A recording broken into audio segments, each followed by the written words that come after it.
నమస్కారం. నేను ఈ కీర్తి రిచ్మండ్ విల్లాస్లో గత 10 ఏళ్ల నుంచి ఉంటున్నాను. మేము ఇండివిజువల్గా కంట్రిబ్యూట్ చేస్తుండే వాళ్ళము చారిటీ యాక్టివిటీస్కి.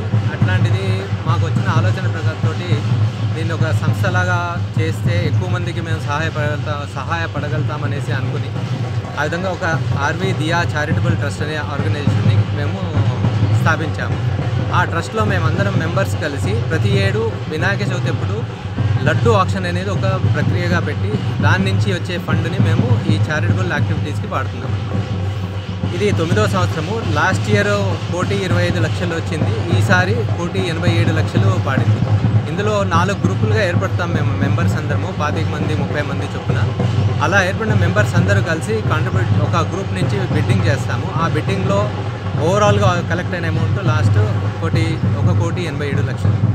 ఈ మొత్తం అమౌంట్ని మేము చారిటబుల్ యాక్టివిటీస్కి వాడతాము. అనాథాశ్రమాలకి, వృద్ధాశ్రమాలకి, తర్వాత స్కూల్ ఫీజు పేద పిల్లల స్కూల్ ఫీజు కట్టడానికి, కాలేజ్ ఫీజులు అట్లాంటివి, తర్వాత మెడికల్ ఎమర్జెన్సీ ఏదైనా ఉంటే వాటిని సపోర్ట్ చేస్తుంటాము ఇండివిజువల్గా కూడా.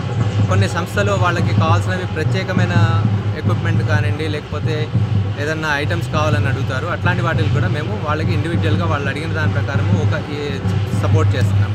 ఈ సపోర్ట్ అంతా కూడా ఒక పద్ధతి ప్రకారం జరుగుతుంది, ఒక ప్రాసెసింగ్ జరుగుతుంది. వాళ్ళకు జునైన్ పేషెంట్సా లేకపోతే జునైన్ ఆర్గనైజేషన్సా కాదా అన్నది కొన్నిసార్లు మేము కొన్ని ఆర్గనైజేషన్ని రిజెక్ట్ చేశాము. ఎందుకంటే వాళ్ళు సరైన డాక్యుమెంట్స్ సబ్మిట్ చేయకపోవడము, ఇవన్నీ లేకపోవడం వల్ల ఏదో పేరుకి కనిపిస్తున్నాయి కానీ ఆశ్రమాలు, కానీ సరైన డాక్యుమెంట్స్ లేకపోయేసరికి మేము కొన్నిసార్లు రిజెక్ట్ కూడా చేశాము. మేము చేసే ప్రతి పనికి 100% ఒక డ్యూ డిలిజెన్స్ అనేది చేస్తాము. చేసి అంతా సాటిస్ఫై అయిపోయిన తర్వాత ఆ కమిటీ మెంబర్స్ మాకు రికమెండ్ చేసిన తర్వాత అప్పుడు మేము వాళ్ళకి సపోర్ట్ చేయడం మొదలుపెడతాం.